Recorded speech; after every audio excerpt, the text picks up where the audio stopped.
জমিজমার বিরোধের জেরে পটুয়াখালীর দুমকি উপজেলায় বড় ভাইয়ের ছুরিকাঘাতে গুরুতর আহত হয়েছেন আপন ছোট ভাই।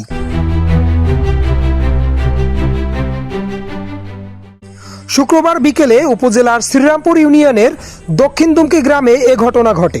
আহত হোসেন মৃধাকে প্রথমে দুমকি উপজেলা স্বাস্থ্য কমপ্লেক্সে, পরবর্তীতে অবস্থার অবনতি হলে বরিশাল শেরেবাংলা মেডিকেল কলেজ হাসপাতালে ভর্তি করা হয়েছে।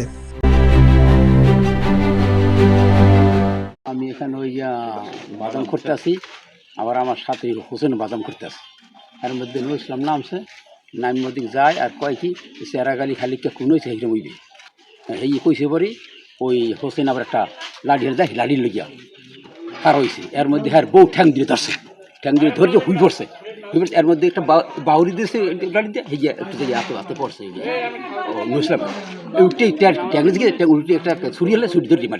জানতে চাইলে দুমকি থানার ভারপ্রাপ্ত কর্মকর্তা জাকির হোসেন বলেন, অভিযুক্ত নূর ইসলাম বর্তমানে থানা হেফাজতে রয়েছেন।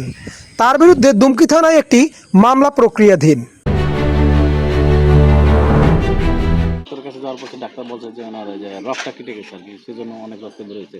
কিন্তু ওনারা ভাই আসলে জায়গা জমি নিয়ে অনেক সমস্যা বেশ কিছুদিন যাবৎ, এবং থানার দুইজন স্টাফ, দুজন দারোগা, আমরা স্থানীয় 4 জন সালিশ এবং 2 জন সার্ভার সহকারে এই ঘটনা বহুবার একাধিকবার আর কি মীমাংসিত হয়েছে। কিন্তু তারপরে উনি কোনো সালিশ দরবার না মেনে উনি বারবার যখন বাড়িতে আসে এবং তখন উনি আইসে কোনো না কোনো একটা সমস্যা তৈরি করে। এক টুকরো জমির জন্য ভেঙে যাচ্ছে সম্পর্ক, রক্ত ঝরছে নিজের হাতে।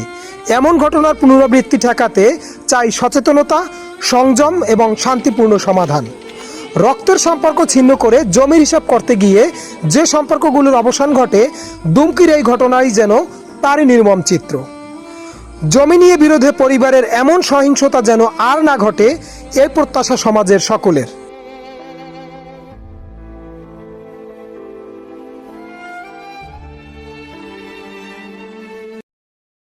আজ সকালবেলা উনি মানুষের পায়খানা, ওই যে ওনার ভাই হোসেন মির্জার ঘরের সামনে, অর্থাৎ যাকে উনি ছুরি দিয়ে আঘাত করেছে তার ঘরের সামনে নিয়ে রাখছে।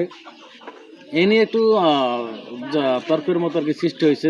তারপরে বাড়ির অনেক লোক এবং আমি নিজেও এটা বারবার সমাধান করার চেষ্টা করেছি, থামাইছি। পরে আমি ওনার ভাইয়ের বাসার সামনে এসে অনেকক্ষণ বসে রাখছি যাতে ওনার ভাই আইসে কোনো সমস্যা না করতে পারে। এরপরে এক পর্যায়ে আমি আমার নিজের ব্যক্তিগত কাজে যখন গেছি, কিছুক্ষণ পরে আমি যখন ওখানে বেরোয়েছি আইসা দেখলাম যে ওই যে দূর থেকে যে উনি আর ভাই আর কি ছুরি মেরে দূরে ফেলাই গেল ওনার ঘর। জায়গা জমি লইতে হারা 2 ভাই তো বাজাবাজি আরো কমপক্ষে 20 বছর আগ থাকবো।